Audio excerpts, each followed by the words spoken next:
As espadas são as arrancas mais bem classificados e mais poderosos do exército de Aizen, que foram uma perigosa ameaça durante boa parte da história. Mas disso provavelmente você já sabe. O que talvez você não saiba é que alguns deles possuíam alguns servos que eram até bastante poderosos. Servos esses que tinham poder equivalente aos tenentes do Gotei 13. Esses são os Fractions. E nesse vídeo, você irá descobrir detalhes valiosos sobre cada um deles, sua origem, participação na obra e, claro, seus poderes e habilidades. Então assista até o final para ficar sabendo de tudo que um fã de Bleach precisa saber sobre eles.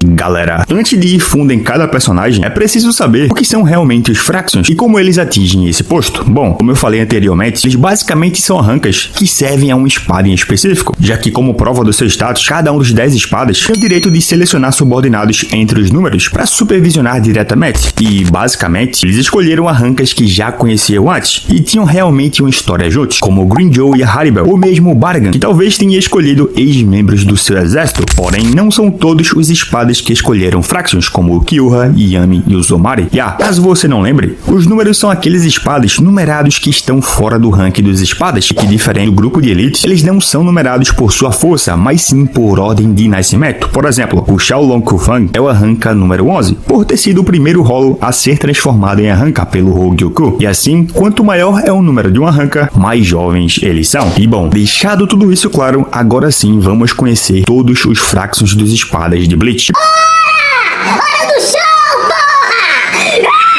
Para começar, vamos falar do primeiro grupo de Fractions apresentados na obra, os Fractions do Grimmjow. E o primeiro aqui é o Xiaolong Kufang, e como eu falei anteriormente, ele é o arranca número 11, líder dos Fractions do Jaguar de Bleach, que não é apenas força bruta, mas também era um analista capaz de decifrar a natureza dos poderes dos seus oponentes, com a confiança que poucos poderiam igualar. No passado, ele era um Guillian, um menos de nível inferior, mas com uma personalidade forte o suficiente para se transformar em um menos de classe Ajuka, e sob sua liderança, um pequeno grupo de menos acabaram se tornando os outros Fractions do Grimmjow, que vocês verão mais à frente no vídeo, cruzaram o caminho do próprio Grimmjow, enquanto ele ainda era um Ajuka, e foi o Xiaolong, com a sua capacidade de análise, que pôde perceber o poder acima da média do Grimmjow, e pediu para ele se tornar o rei do grupo. E com essa decisão, Xiaolong e seus companheiros buscavam se tornar Vasto Lords, a mais alta forma de um rolo, porém o destino foi cruel. Eles descobriram tarde demais que ao ser devorados ou ter partes arrancadas por outro rolo, seu crescimento parava, tornando impossível alcançar a forma final. Quando o Grimmjow propôs se separar do grupo, Xiaolong fez um pedido audacioso. Ele deveria comer parte deles, para assim subir ao nível de Vasto Lord. Embora isso não seja mostrado na história, o Grimmjow se tornando Vasto Lord, já foi revelado que sim, ele é um Vasto Lord, e eu teorizo que talvez tenha sido após comer as partes desses seus subordinados, mas claro, é apenas especulação da minha parte. E fato é que dessa forma, talvez eles pudessem continuar a lutar de alguma forma. E assim o Grimmjow obedeceu, mordendo cada um dos seus aliados, e mais tarde se tornaram seus Fractions. E essa é a história de origem dele e dos outros membros do grupo. Mas agora, falando da sua participação na história, ela não foi muito longa. Ele apareceu no início do arco arranca e teve destaque quando foi ao mundo humano para uma missão não autorizada por Aizen, para eliminar o Ichigo e eventualmente qualquer outro inimigo com Hyatsu que encontrassem. E foi aí que ele deu azar de enfrentar o capitão da 10ª divisão, o Itsugaya, embora tenha tido vantagem no iníscio do combate, porque o Shinigami estava com apenas 20% do seu poder, devido à limitação de poder imposta a capitães e tenetes quando vão ao mundo humano. E assim o Xiaolong até forçou o Toshiro a liberar sua Bankai, e mesmo quando foi pego de surpresa por um ataque, conseguiu bloquear com a sua Zanpakuto. E quando ele liberou sua Resurrection, em um piscar de olhos, desferiu um golpe que cortou o capitão diagonalmente. Porém, quando a liberação de limite chegou e o Itsugaya teve acesso a todo o seu poder, o arranca foi simplesmente obliterado. Porém, falando da sua liberação, a Resurrection é a Tijereta, e quando liberada faz o Xiaolong desenvolver uma armadura que cobre seus braços, parte superior do tronco, e possui garras nos braços e uma espécie de cauda que mostrou poder ser usada para cortar o Itsugaya. Porém, isso é basicamente tudo que sabemos sobre o poder dele. Seguindo, nós temos o Eldrath Leones, o arranca número 13, que é orgulhoso da sua força e se recusa a sacar sua Zanpakuto contra oponentes que julga inferiores e despreza aqueles que lutam apenas por diversão, como o Ikako, que foi o seu adversário no início da saga arranca. E apesar do seu tamanho e corpo brutos, ele não segue o estereótipo de maromba burro, e é sim inteligente e um estrategista astuto, capaz de enxergar através das táticas do inimigo. No passado, passou basicamente pelas mesmas coisas que o Xiaolong, mas não irei falar sobre como ele conheceu o Grimmjow, para não ficar repetitivo, beleza? Mas em sua luta contra o Ikako, que é bom lembrar que não estava com força limitada, já que ele não era um tenente, em si um terceiro oficial na época, irritado pelo Shinigami batalhar por diversão, Eldrazi liberou sua Resurrection e simplesmente deu um pau no careca, enquanto ele usava, claro, a sua Shikai. Porém, quando Ikako liberou sua Bankai, a batalha tomou uma nova proporção. O combate se deu de igual para igual, mas ao subestimar o poder crescente da Ryumon Hozukimaru, o Arranca acabou indo de arrasta para cima, enquanto Ikako teve sua Bankai quebrada e não possui mais o poder que tinha nessa época. A sua Resurrection é a vulcânica e quando liberada, dá a ele a capacidade de usar fogo a partir dos seus punhos. Porém, isso é tudo que sabemos sobre seus poderes. O que não é muito, é verdade. Porém, sabemos menos ainda sobre o próximo da lista, que é o Nakin Grindina, o Arranca número 14, que geralmente é calmo, sério e possui uma presença imponente devido ao seu tamanho. Porém, curiosamente, enquanto ainda não havia se transformado em um Arranca, era o único do grupo que mantinha marcas da sua forma guilha. Durante a missão no mundo humano, ele foi o oponente da Rangiko e, assim como os outros, levou vantagem sobre ela enquanto a liberação do limite não havia sido enviada aos Shinigamis. Sua postura calma e calculista contrastava com a ferocidade dos seus golpes, deixando claro que ele não subestimava seu oponente. Porém, quando a tenente da 10ª divisão conseguiu seu poder completo, a batalha tomou um novo rumo. A velocidade dela superou a dele. Com o movimento preciso da Hanako, ela o derrotou e selou o destino do Arranca com um único golpe. Agora, quando falamos da sua Resurrection, bom, ela nunca foi mostrada, mas assim como todos os outros Arrancas, provavelmente deve parecer muito com a sua antiga forma Hollow, e podemos perceber que não seria lá grande coisa, né? Mas seria legal tê-la vista em combate pelo menos uma vez, assim como vimos a do Will Forte Grans. O Arranca número 15, que era o irmão gêmeo mais velho do 8º espada, o Izaeoporo, e carregava consigo um temperamento sarcástico. A relação entre ele e o Izaeoporo era tão fria quanto o deserto do Ecomondo, como ficou claro no desprezo que o Izaeoporo demonstrou pela morte dele. A história dos dois começa muito antes do Will Forte fazer parte do grupo dos menos que encontraram o Grimmjow no deserto. No passado, assim como é revelado na novel Espíritos Estarão Sempre com Você, Will Forte Grans era um general de uma certa nação, onde seu irmão mais novo, Izaeoporo, era um alquimista empregado pela mesma nação. Os dois trabalharam juntos com Will Forte, fornecendo regularmente prisioneiros ao Izael para realizar experimentos desumanos e letais, e assim, eventualmente, as vítimas falecidas se transformaram em Hollows e assassinaram os irmãos Grans em vingança. No entanto, Izael ficou animado com a descoberta de um novo nível de existência para explorar, onde ele se forçou a se transformar em um Hollow e devorou Will Forte. Assim, eventualmente, evoluiu para um vasto Lorde, que passou a servir o Bargan Loseban e depois o Aizen como primeira espada número 0. Porém, como Izael com o tempo percebeu que os seus instintos violentos o impediam de atingir todo o seu potencial como cientista, ele decidiu separar seus impulsos violentos na forma da alma do Will Forte, e assim os dois regrediram para Juka, e só depois disso o Will Forte passa a fazer parte do grupo dos menos, porém não se sabe como e onde ele os conheceu. Agora, quando falamos da sua participação na obra, ela também foi curta e se resumiu basicamente ao seu confronto contra o Renji, e no combate em si, Will Forte dominou o Tenente logo de início, mesmo com ele usando o Bankai, embora assim como os outros, ele estivesse com a limitação de poder padrão de tenentes e capitães. E fato é que isso fez ele ferir o Renji com facilidade e acabou despertando temporariamente um pouco do potencial latente da Ororo, que simplesmente deu um pau no Arranca. Porém, como se sentiu ameaçado, ele liberou sua Resurrection, que eu confesso achar uma das mais feias da obra. Ele imita muito o combate do personagem, porém, é fato também que com ela, ele empalou a Ororo com seus chifres e a jogou para longe, forçando o Jinta a salvá-la. Só que é aí que o Renji tem seu poder liberado e simplesmente derrota o Arranca facilmente. E por falar na sua Resurrection, ela é a Del Toro, e quando liberada, assim como o nome indica e vocês já viram na tela, Will Forte ganha uma forma muito semelhante a um touro. A sua parte superior do corpo ganha uma armadura que tem um torso e a cabeça de touro, que além de permitir ele correr de 4 e espetar seus inimigos com chifres, lhe concedeu força suficiente para segurar um ataque da Bankai incompleta do Renji. E o último Fraction do Grimmjow é o Diroi Rinker, o Arranca número 16 e o mais bucha do grupo, e que os seus companheiros até tiram onda com ele por ser fraco, algo que claramente contrasta com ele ser impiedoso e arrogante, ao ponto de não querer saber o nome dos seus adversários, porque segundo ele, eles eram apenas alvos e não precisava de esforço desnecessário. Além disso, Diroi vivia para a carneficina, apreciando o ato de matar com uma intensidade assustadora. Para ele, não importava quem estivesse em seu caminho, o prazer estava em esmagar vidas sem aviso, e por causa disso, o coitado do Chad quase foi de arrasta para cima, sem poder fazer muita coisa. Porém, o Ichigo o salvou no último segundo, e até aí iria enfrentar o Arranca, mas a Ruki apareceu e revelou pela primeira vez a sua Zanpakuto, e simplesmente obliterou ele com a sua técnica Some no Mai, Tsukishiro, o que infelizmente torna ele um personagem totalmente esquecível. E passando dos Fraxons do Arranca que queria ser rei, vamos para os servos daquele que já foi o rei do Ecomundo, o Baragan. E o primeiro aqui é o Charlotte Shulakhone, e eu não sei falar esse nome, então me desculpem aí se eu errei, beleza? Fato que ele é o Arranca número 20 e que era um ser peculiar e extravagante, conhecido por sua devoção inabalável à beleza, assim como Yumi Chika, o que rendeu um dos melhores matchups do arco de Karakura. Para o Charlotte, a verdadeira beleza não era apenas física, mas derivava do coração e da personalidade. Essa convicção o levava a batalhas repletas de provocação e insultos, onde ele buscava afirmar sua superioridade, tanto estética quanto em força. E quando se deparou com Yumi Chika, a batalha que se seguiu foi mais do que um confronto de espadas, foi uma guerra de egos, onde cada um dos combatentes tentava provar que era o mais belo e mais poderoso. Fora assim, né, a resposta fosse muito clara, mas enfim, seu respeito pelo Baragan era inquestionável, sempre referindo-se com a reverência devida a um rei, e por isso quando a batalha exigia, ele não hesitava em liberar todo o seu poder. Porém, como foi mostrado, ele acabou sucumbindo ao poder da Shikai totalmente liberada do quinto oficial do Gotei 13, e foi de arrasta pra cima. E assim ficou até o arco da Guerra Sangrenta dos 1000 anos, quando foi ressuscitado por Mayuri como parte da unidade de cadáveres da 12ª Divisão para enfrentar os Quincy's, e curiosamente, ele foi o único dos Fractions a voltar para a história, o que me faz pensar que talvez ele seja bastante popular no Japão, porque vamos combinar que seria muito mais legal o Mayuri trazer espadas como o Stark e o Noitra de volta, ao invés dos Privarão Espada, o Luffy e um Fraction. Porém, me diz aí, qual dos arrancas você gostaria que tivesse voltado à vida? Porque, falando do Charlotte, a sua Resurrection é a Reina de Rosas, e quando liberada, o permite usar a técnica Rosa Blanca, que cerca uma grande área com um grande arbusto escuro e cheio de espinhos que cresce uma grande rosa branca no topo. Esse arbusto não apenas esconde Charlotte e seu oponente visualmente, mas também esconde sua presença ao esconder sua Reiatsu, o que teoricamente permitiria ao Arranca derrotar o seu inimigo sem ninguém saber. Só que contra o Yumi Chika, bom, deu ruim pra ele, né? Enfim, seguindo temos o Abirama Header, o Arranca número 22, que era um guerreiro impetuoso, movido por uma fúria quase incontrolável e uma lealdade feroz ao seu mestre, e sua personalidade explosiva se refletia em um ritual único. Antes da batalha, Abirama berrava para o inimigo todas as formas como planejava destruí-lo, exigindo que o seu oponente fizesse o mesmo, embora o Kira que lutou com ele não estivesse nem aí para isso. Em fato, em sua batalha contra o Shinigami, cujo qual passou a maior parte dele com a sua Resurrection liberada, Abirama acreditava estar encurralando o Kira com seus ataques que destruíam prédios como se fossem nada. Porém, ao subestimar a inteligência do tenente da 3ª Divisão, encontrou sua ruína através do uso de Kidoshi e da Wabisuke. Ele encontrou a oportunidade perfeita e acertou o inimigo com a habilidade da sua espada, dobrar o peso de tudo que toca a cada golpe, até que ele inevitavelmente não conseguia mais ficar de pé e teve sua cabeça cortada pelo frio Shinigami. A sua Resurrection é Águila, e quando liberada, assim como o nome sugere, ele toma a forma de uma águia, quase que completamente, e assim ele ganha grandes asas de pássaros nas costas, o que lhe permite voar em grande velocidade. Ele concede basicamente 3 técnicas. A primeira é o Devorar Pluma, onde as asas do Abirama podem disparar penas que são tão pesadas quanto o aço e podem se regenerar rapidamente após serem lançadas. Com a Pluma Viento, Abirama pode repelir ataques com bater de asas, dissipando o ataque ou bloqueando. E por fim tem a Erupção Devorar, onde Abirama corta suas tatuagens no peito com as suas garras para extrair sangue espiritualmente energizado para conseguir dividir suas asas em 2 pares para aumentar a capacidade de voo e velocidade, o que vai nos fazer chegar no Findor Kalius, Arranca número 24, que se movia no campo de batalha como um jogador calculista de xadrez, embora sua atitude ao longo da batalha contra o Izagi tenha mudado com o passar do tempo, até mesmo chegando ao ponto dele parecer um maníaco arrogante, e que por falar nesse combate, teve uma grande adição no anime, ainda bem, porque se tornou uma das minhas batalhas preferidas do arco de Karakura. A dinâmica dele aumentar sua força a cada vez que retira parte de sua máscara, enquanto pressiona o Izagi, muito bem construída para finalmente chegar no momento em que um Findor se gaba de estar no nível de um capitão, e que derrotaria o Izagi facilmente, para só aí então descobrir que ele errou em sua análise de poder e foi completamente superado pelo tenente da 9ª Divisão. E assim no final, o Findor, que acreditava que a vida era uma série de escolhas corretas, encontrou seu destino nas mãos de um adversário que provou que algumas batalhas não podem ser vencidas apenas com lógica e força. E assim, a sua Zanpakuto é a Pinça Arguda. Quando liberada, o Fraction ganha grandes garras semelhantes a caranguejo e o permite usar basicamente 2 técnicas. A primeira é o Tirreta Neptunia, onde o Findor pode disparar uma corrente de água de alta pressão entre suas garras, que é poderosa o suficiente para destruir material sólido com facilidade, e também ele pode criar uma esfera de água após liberar uma grande quantidade dos seus jatos de água, que irão envolver o inimigo e gradualmente encolhem para esmagá-lo. Quando se fala de esmagamento, se lembra de personagens gigantes que podem esmagar outros, e aqui nesse caso é o Shou Nengpo, o Arranca número 25, que possui uma presença que intimida por causa do seu tamanho, algo que aparentemente fazia ele carregar uma grande confiança que muitas vezes beirava a arrogância, e o fez peitar um capitão quando derrotou o Ikako, embora claro, o Shinigami não tivesse liberado sua Bankai, por não querer que os outros Shinigamis soubessem do seu poder. Porém, sua arrogância logo teve um fim, quando ele foi derrotado facilmente pela Bankai do Lobo Shinigami. E o curioso aqui é que no mangá, o Komamura derrota ele muito rápido, enquanto no anime, a batalha teve cenas adicionais e levou quase que um episódio inteiro para o capitão derrotar o Arranca. Sua Resurrection é a Calderon, e quando liberada, o Po se torna gigantesco e ganha muito mais força física,